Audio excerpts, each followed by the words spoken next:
David in Paradise by Louis Ginzberg. The death of David did not mean the end of his glory and grandeur. It merely caused a change of scene. In the heavenly realm as on earth, David ranks among the first. The crown upon his head outshines all others, and whenever he moves out of paradise to present himself before God, suns, stars, angels, seraphim, and other holy beings run to meet him. In the heavenly courtroom, a throne of fire of gigantic dimensions is erected for him directly opposite to the throne of God. Seated on this throne, and surrounded by the kings of the house of David and other Israelitish kings, he intones wondrously beautiful psalms. At the end, he always cites the verse, "The Lord reigns forever and ever," to which the archangel Metatron and those with him reply, "Holy, holy, holy is the Lord of hosts." This is the signal for the holy Hayat and heaven and earth to join in with praise. Finally, the kings of the house of David sing the verse, "And the Lord shall be king over all. In that day shall the Lord be one, and his name one." 128. The greatest distinction to be accorded David is reserved for the judgment day, when God will prepare a great banquet in paradise for all the righteous.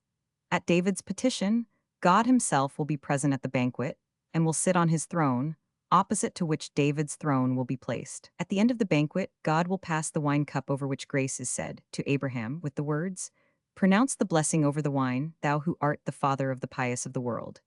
Abraham will reply, "I am not worthy to pronounce the blessing, for I am the father also of the Ishmaelites, who kindle God's wrath."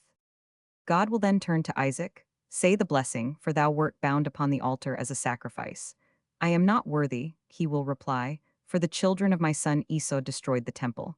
Then to Jacob, "Do thou speak the blessing, thou whose children were blameless." Jacob also will decline the honor on the ground that he was married to two sisters at the same time, which later was strictly prohibited by the Torah. God will then turn to Moses, "Say the blessing, for thou didst receive the law and didst fulfill its precepts."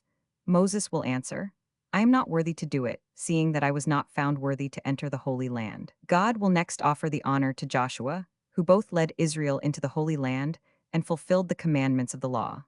He, too, will refuse to pronounce the blessing, because he was not found worthy to bring forth a son. Finally, God will turn to David with the words, "Take the cup and say the blessing, thou the sweetest singer in Israel and Israel's king." And David will reply, "Yes, I will pronounce the blessing, for I am worthy of the honor." 129. Then God will take the Torah and read various passages from it, and David will recite a psalm in which both the pious in paradise and the wicked in hell will join with a loud Amen. Thereupon God will send his angels to lead the wicked from hell to paradise. 130.